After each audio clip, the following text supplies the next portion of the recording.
Today on It's Art, Let's Talk About It by our friend Bill Farnsworth, who's joining us all the way from Venice, Florida. And Bill, welcome to the podcast. For having me, Darrell. Yeah, we're glad to have you on. This podcast is one where, I mean, it couldn't be more appropriate for us to title something It's Art, Let's Talk About It, because that's what we do. We talk about art and artists and people of interest in the art world. And we appreciate you taking the time to join us. Let's start with some of the basics, some of the questions. Are you one of those guys who knew from the time you were 3 years old that you were going to be an artist? Pretty much. Yeah. I mean, Yeah, you. I mean I just started drawing on the walls of my bedroom, um, and and then my parents wallpapered over the walls and got me some paper from my grandfather, who had this graph paper that was about 3 feet wide. It was he was a lace designer. He designed women's lace back in the 20s. Was gainfully employed all the way through the depression of designing this stuff, which was boggles my mind when you're thinking about something that seems expendable. But so it was white on the backside. I rolled a big paper down the middle of the living room, and I was heavily influenced by Disney characters. So I started drawing birds and characters and um, so in the third grade, I could draw Donald Duck pretty well, and so I drew these Donald Ducks out on a piece of paper, and then I'd sell them to my classmates for a nickel a piece. Good for you. And yeah, by that time, I was a bit of a class clown, so I was already back in the corner, away from all the other children. Giving you more room to draw, right? Yeah, yeah, I had my own studio. The teacher made me give the money back, but I that was my first illustration project. Did they get Yeah, I never kept one of it, but yeah, so it was always something I did. It was just drawing. Never just something that I gravitated toward. for those people who don't know your history in the art business, all the way through high school, college? You Yep. go to you go to art school specifically? Yeah, yeah. So I took in high school. Um, I enjoyed history in high school, but I took every single art course they had, um, and just doubled up on that. And then decided that when I was around 14, I heard about that you can make a career uh, doing this occupation called illustration. Okay. And I thought, wow, that's pretty cool. And I didn't know, when I grew up in Connecticut, there were illustrators that lived up in my town. In fact, they were my sister was friends with Mark English, the great illustrator, Sure.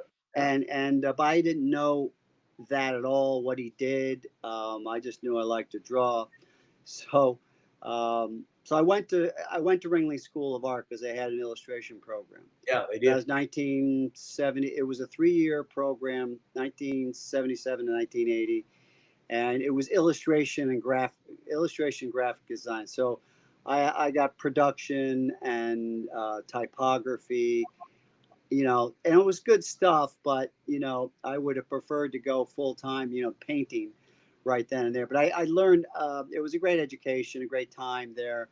The instructors were it's all about the instructors, and they gave me a good start. So college was mostly illustration, and then, I mean, did you work as an illustrator after that? Yeah, and I thought I was. Now I had a job to go work for American Greetings right out of art school, Okay. and I didn't take it because I wanted to focus on New York and more towards publishing industry. Which in hindsight, for the years, I thought, well, that would have been a good stepping stone. But then I never would have met my wife, so it all worked out. Oh, yeah. So yeah, so that I started taking little jobs wherever I could. Okay. I was doing these covers for this plastics company that had it was I had they wanted me to it was injection molding was what they I mean, it's the most boring thing you could Uh, possibly think of, and the cover was this giant phallic screw floating through space, and I had to make it look like their product of this giant screw. And but I think I worked, did it for $250 or something, and then you pick up jobs here and there. I was working full time for my dad's surveying company, so I was doing illustrations on the side and at night. It only took me 10 short years to go full time at illustration. at what point did you decide to go to fine art? It was probably maybe about 2005. The illustration, children's books, what I was my forte, and so I had at that point had illustrated up to about 60 children's books, Okay. and many historic in nature because I always gravitated toward that. I love getting into the history of something, and because the history or real stories about people. So the historic end of it, I did work, illustration work on Lewis and Clark, um, the lots of different Native American tribes, Right. and I love doing that. A picture book with it's all your own art. But that was it took a while, to get into that. And once I got into it, I got a few jobs, and then but the break between going full time was pretty stressful because I had to I had to put food on the table, and we had rent and due and all that stuff. So I just I learned how to hustle and never stop, never stop. You can't in this business you can't just focus on one direction. You have to focus on five different directions and go different ways throughout your career and turn over every rock. Um, and it's just being just dogging it. I think smarter people would have found something more lucrative to do. We talk about that all the time on this podcast, and when I'm Right. speaking with artists. This is a scary way to make a living Oh, because so many unknowns. yeah. And as you know, and I've said this on many podcasts, it's the only profession in the world where all you have to do is say I am, Right. and you are, right. I'm an artist, and Well, right. And there's plenty of them out there. yeah, That I say see. that. I see 200 a year that's come in. The first thing out of their mouth says, "I'm an artist. I want to be in your show," right? And then whether they can compete with the Bill Farnsworths of the world, in our exhibitions, that's a different story. But Yeah. yeah, it is a scary way to make a living. How would you classify the art that you're currently doing today? Is it realism? Is it land? I mean, it's landscape in a lot of sense. It's Western in its nature. Yeah. I think, when I'm here, I take my easel outside here in Florida, and I do a lot of coastal scenes.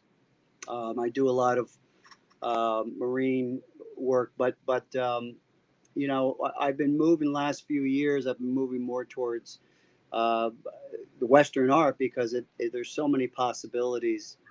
Um, Obviously, new clientele from your museum and people that's opening up new venues for me, and it's just great subject matter. So I would call it realism. Okay, Um, it's more, I guess, painterly.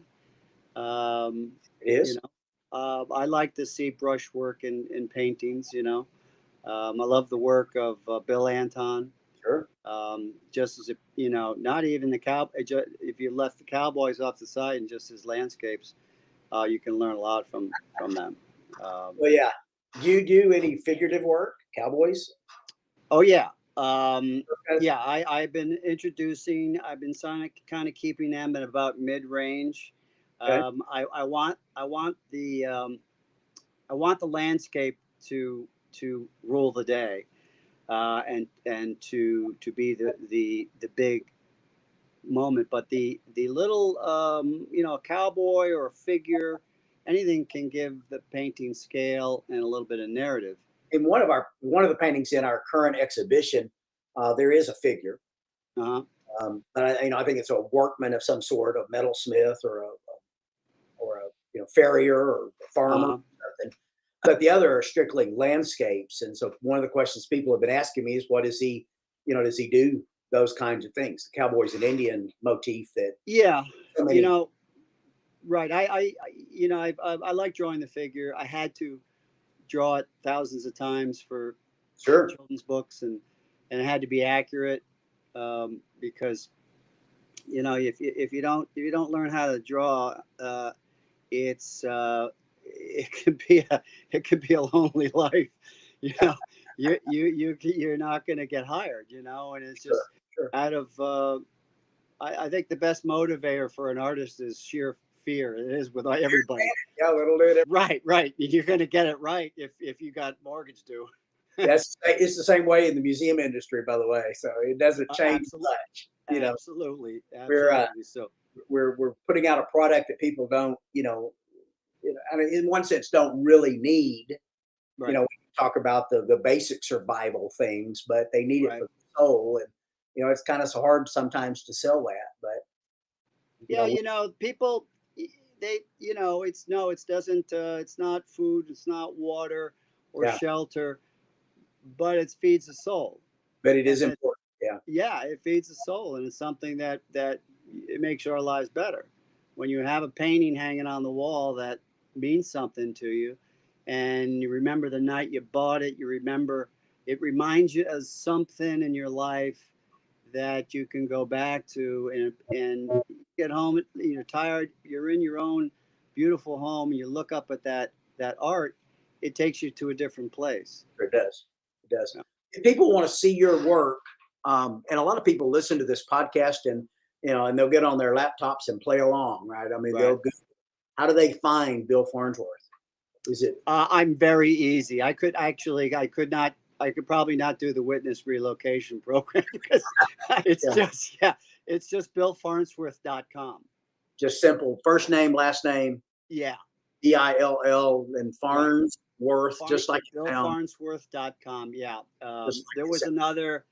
I got that. I got that web name early on because there was another guy 2 weeks later, a videographer named Bill Farnsworth out west, and he emailed me and said, "You beat me by 2 weeks." Sorry, dog. Yeah, Because yeah, otherwise, you'd have to call yourself Bill Farnsworth Studio or Bill Farnsworth. right. And that's the reason I ask. I mean, sometimes you do get lucky, like you did, with just Bill Farnsworth. Yeah, Uh, right. And then if you just Google my name, you'll get there anyway. Bill Farnsworth artist is what I will tell people a lot to do. It's easy. Yeah, it's just pretty much me. Yeah. Nobody else wanted the Of job. course, I got a friend, Bill Smith. He's an artist, and that is just terrible. That Yeah, you would. So Farnsworth is better than Smith, I guess. And yeah, right. that's what galleries would you be represented? Do Well, you have in gallery Texas, in Texas, I'm represented just recently became represented by the Good Art Gallery Mhm. in Fredericksburg, Huh? and then I'm in Hindus Fine Art in San Antonio, Okay. and I've got 3 galleries in Florida. There's Charleston, the Rhino Gallery. All right. Yeah, and then uh, I'm in the Warm Springs. I think there's about 10 galleries. Okay. So If people want to see that work that's available for sale, is it on your website? yeah, everything. Because if you see a painting that you like, I use Faso. So if you see the painting you like, it's tells you where it is, Okay. and you So they can click. can Yeah, get it's beautiful. You can click the link, go right to the gallery.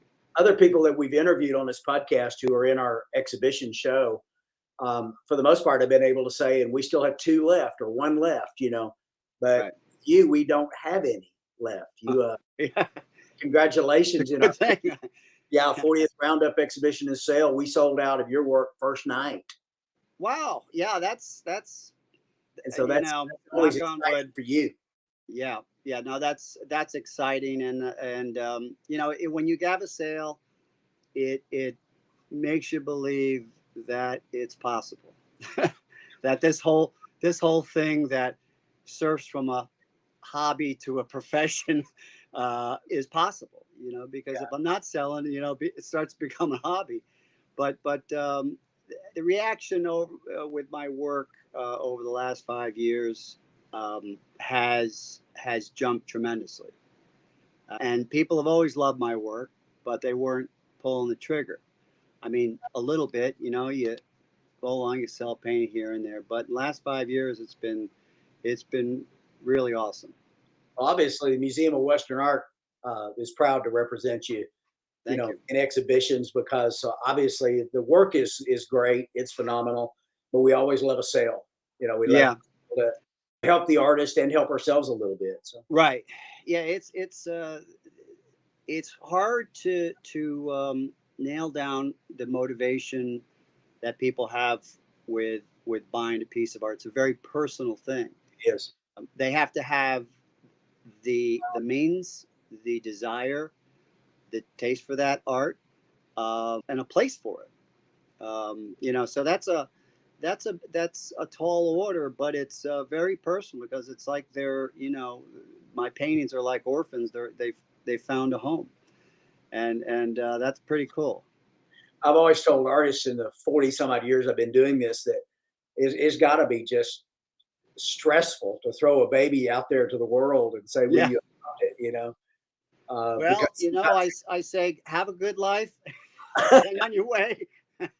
we're joined today by our good friend Bill Farnsworth on It's Art. Let's talk about it, a production of the Texas Hill Country Podcast Network and the Museum of Western Art.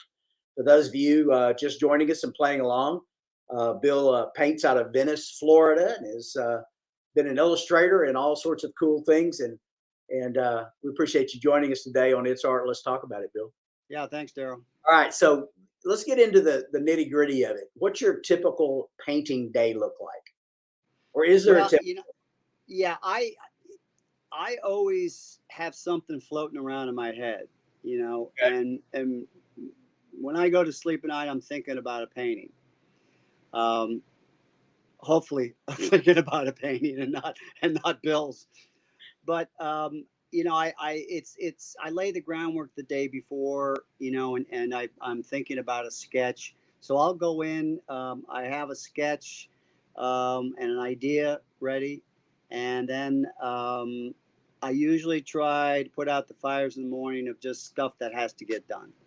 And there's so much little stuff, you know, when you work out of your house, you're constantly being reminded of that, you know. If I was painting a little while ago, and uh, the, we have an African gray parrot named Oliver, and he decided that he wanted to see me, so he flew into the studio. There you go. Yeah, well, it's a little bit dangerous for him to flying around and with all the paint and everything. But I'll get in and turn the music on and hopefully get going by about 8:39. Okay. And you know, I'll paint till I'm starving, and then go in and eat a sandwich over the sink. Sometimes I'll go outside if it's nice weather, but I get back to it within, you know, a half an hour, and continue working. um, you know, I've been working more methodically lately, so I'll leave the brushes out in all the full palette, and I won't clean everything down at night. I'll come back, and because at night I may come in and just look at it a little bit, and pop it with whatever it, you know, I think it might need. Right. Um, but it's I like working that way because it's you see the painting in different angles, different days, and you're building up layers. And I think it's a good way to work. You know, I can work. I work very fast because I was an illustrator.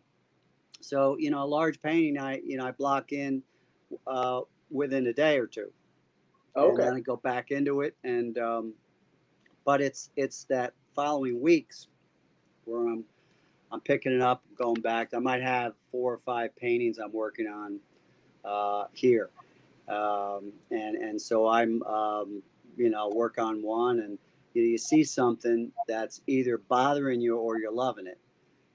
So you fall in love at a certain point with the painting, and it doesn't need anymore. But other paintings, just you go by, you keep walking by them. So I have them all around my studio. I've got in behind my monitor there. There's a bunch of little 6x8 sketches, and I can continue to look at them and think, that deserves to be painted. I ask artists all the time, do you work on one painting at a time or do you work on multiples? Yeah. And I get the full range. I mean, I interviewed somebody the other day who, would make him absolutely crazy to work on more than one painting at a time from start to finish. And then, guys like my friend Billy Shank, who's Hmm. a pop artist, he's got 10, 15 going at one time, right? So I get the full range. You have Yeah. 4 or 5 going at any one point? Yeah, it's I like to do a painting and get it 95% finished in a couple days, Okay. and then because anything with like edges, I want to have the paint still soft where I can adjust edges and so forth. So I'll leave that open for going back the next day or so, and then I can let it sit for a while, bring it back, maybe hit it with retouch varnish, and then go back into it if it needs. Sometimes a painting will paint itself, and it's done, and then I'll set that one aside and pick up another one. And I think it's a matter of it's keeping yourself interested, and if it gets to the point where you're just kind of bored with it, um, I've got stacks of paintings that probably outnumber the books behind you, and that were just okay. And there's the better you get, the more critical you are. And Right. I think in the last 5 years I'm more critical, and which is good because it's part of the growth thing, and that's what makes it so much fun. Is that I one time asked the late artist Roy Anderson what his right? favorite painting was, and he said, "My next one." Yeah, I mean, it was always right, that growth with him. It was all about the right, next painting, the one that was. Uh, right. and so you paint on a number of them at a time, different subject matter. And the reason I'm asking is a lot of people who listen to this podcast, we've determined a lot of our audience are young Right. painting students, young artists, and they kind Uh-huh. of want to get into the head of somebody who's established and doing it well. And they want to kind of know that maybe they're not the only one out there that's working on multiple subject matters at one time or Right. paintings at one time or absolutely hates the work, Yeah. and has Eh, abandoned. yeah. Right. Yeah, and I do paint on a few of them at a time. I've got 6 or 7 that I'm working on, and they're close to finish. But they don't need much. Maybe a half a day to push it over the finish line. Um, but I do work a lot of subject matter. There's a lot of things that excite me, and so I'm never bored when I come in here. It's almost like a candy shop. I come in, I'm looking all over the place, like, look at that. Oh, I got to paint that, and or pick up a plein air study. I said, geez, I forgot about this one. I gotta paint this. So I'm painting Florida scenes, western mountains, and low country marshes. It's for me, it's just about the light and the abstract qualities of the painting. So Right. it's just an alley with trash cans can look beautiful if it's got the right light. That's true. That is true. Who were your mentors in your career? In particular, you want to mention? Well, yeah, I think the ones that I in illustration, what the artist that I really idolized was Bernie Fuchs, N.C. Wyeth, Okay. a lot of the greats, Dean Cornwell. They were just brilliant, absolutely brilliant artists, and many of them transitioned easily from illustration into fine art because they could draw and paint. But the fine artists, of course, Sargent, the usual suspects, Right. Soroya, Fetchin, Zorn, that it's just I'm lost for words at how beautiful the paintings they have done and what they've left society is tremendous. And that's why whenever I can go to a museum and see the painting right up close. Yeah. And I was passing through Atlanta area this past week and on the way to Nashville, and stopped into the Museum of Western Art in Cartersville, The booth. Right. the booth, Yeah. Good and friends of ours. Booth. We work with them all the time. Yeah. yeah, wonderful work. It's And I fabulous. got Yeah. Yeah. yeah, I got to see a Howard Turpning right up close. I had never seen a Howard Turpning, and he was an illustrator, and I love the narrative. His Indians were individuals. They all look different, yet they're all very strong, classic Native American structure. And that's tough to do. That's really tough to do. You can see a lot of Native American paintings. You'll see them all in a painting. They all look alike because we use one model. Yeah. Yeah. And I did a lot of illustration where I used myself, and you're looking around. Well, there's Bill. There's Bill. There's Bill again. You Yeah. know. Well, So we've had that joke. There's some artists you look at it in their paintings and you see them in every painting. It's the face they've seen the most, right? yeah, yeah. Well, and Beard, yeah, right. Well, Rockwell purposely put himself into many paintings. he did. It's kind of fun. And when my models were always people that I knew, family, friends, were always in my paintings. So that I think it makes it more interesting because you're kind of bringing them in, and it's very rewarding. When you paint, when you do a painting, do you paint from a reference photo or do you use a variety of a number of different photos? I mean, and the reason I Yeah, ask, a lot of artists paint just one scene that they've taken with a camera, while right, others, my friend Bob Pummel comes to mind. The tree may be in one photo and the wagon from his head and right, the brick wall from a different photo, or a different yeah, scene.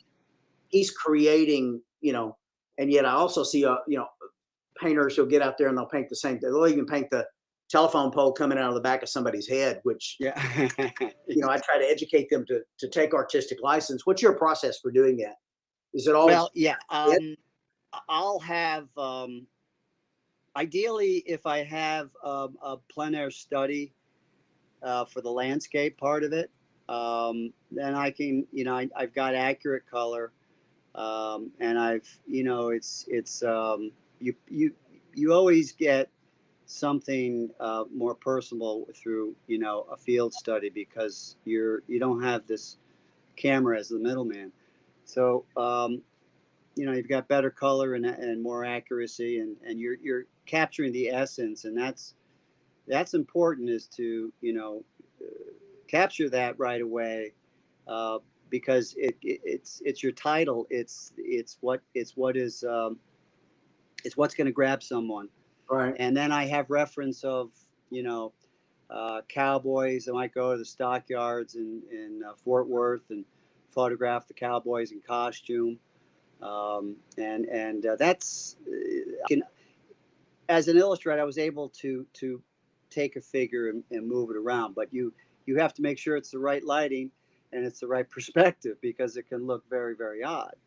Right. So it's just years of that I gravitate toward the figure. I always have, but I don't necessarily do it all the time because sometimes it's just not necessary. One of the questions I like to ask artists who've been in the business a while, more than just a few years. I interviewed a young artist the other day who's, he's in his 20s. I didn't ask this question. That is, what advice would you give, to young artists? Hmm. And I asked him at the end of it, is there anything that you've been hoping you could, and he said, I was hoping you'd ask me what advice I could give to young artists. And I kind of thought that was funny because he's a young artist. What advice could he possibly have? And yet it was still very good advice. So I think I'm going to start asking it of everybody. There are people who are listening to this podcast and they're going to, they're trying to learn something from it. Yeah. So what advice would you give a young artist, a new person who's using that I am an artist mantle for the Right. first? Well, I think that as a young artist, and I'm not anti art school. I think that going to a 4-year college and major in illustration or painting, um, you're going to be bogged down with a lot of other classes for a very expensive price. However, the camaraderie that you have in the school environment is wonderful, and Right. I remember that. I remember just and there's competition with camaraderie, and it's great. But a student could take some of that money and maybe go to an atelier or all the great workshops throughout the country. Sure. I mean, uh, if I was beginning, I'd take a workshop from Quan Ho. If Bill Anton taught anything, or if he was willing to do works, I'd take from him. Anybody, all those artists that I admire, and then you work your butt off, take a few workshops from them, stay with them for a while, and then go back and work your butt off, and then come back, take some more workshops, and then spend a year just working your butt off. There's no shortcut to success in art. You can't just to be successful. You can't just throw money at advertising and suddenly say I'm successful, Right. because all the successful artists went through the process of blood, sweat, and tears, and some professions, they might take you from 0 to 60 in a very short period of time, but it's and for me, some artists can move right along, and it snaps with them and they can move right along.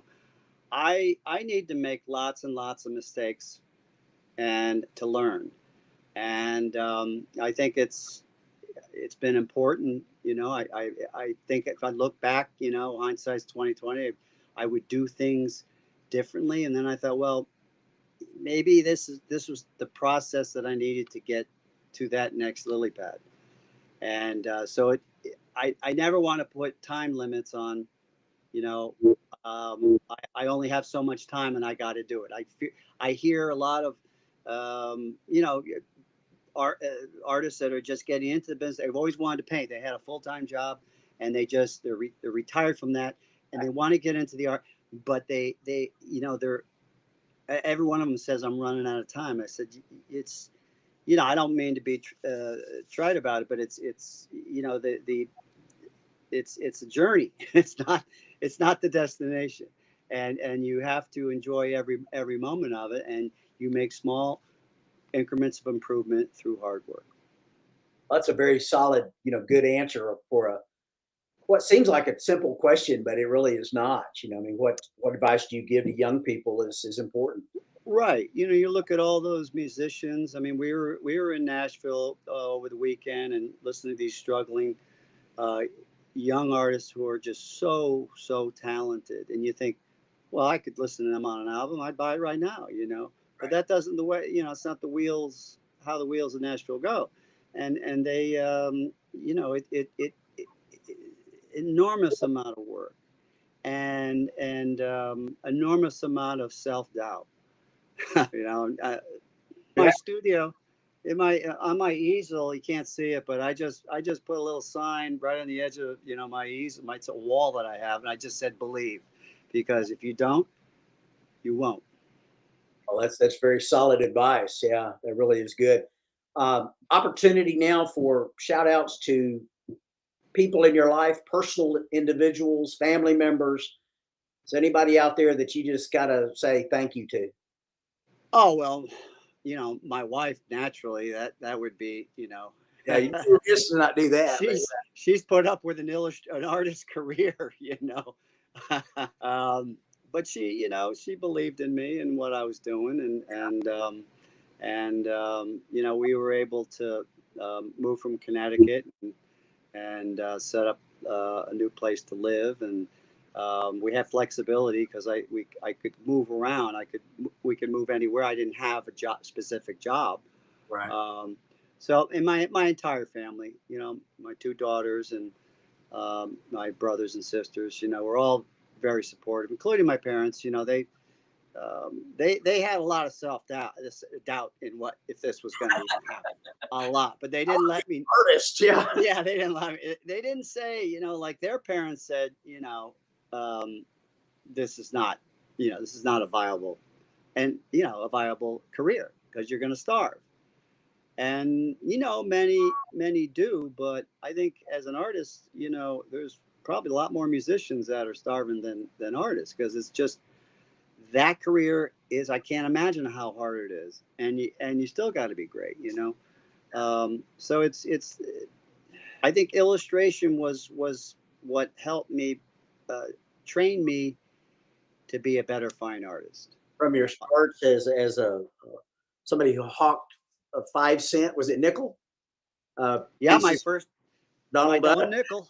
to where you are selling out at the Museum of Western Art in our Yeah, 40th annual roundup show. Not a bad, not a yeah. bad way. If you could find one of those Donald Duck's drawings out there, they're worth 10 cents today.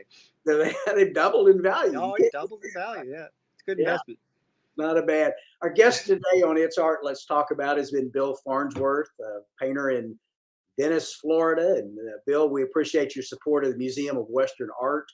We appreciate the art that you're creating. Obviously, our fans and our patrons love it because you sold out your first, show here at the museum. Your second show, I guess. Yep. Sold out in your second show here, and people just couldn't get enough of it. And so we hope to see a lot more of you. And if you're ever in the area, we want you to come by the Museum of Western Art.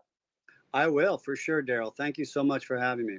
And thank you for being on the podcast today. For those of you listening, we're located at 1550 Bandera Highway in Kerrville, Texas, or find us on the web at museumofwesternart.com. You talk about easy to remember, museumofwesternart.com.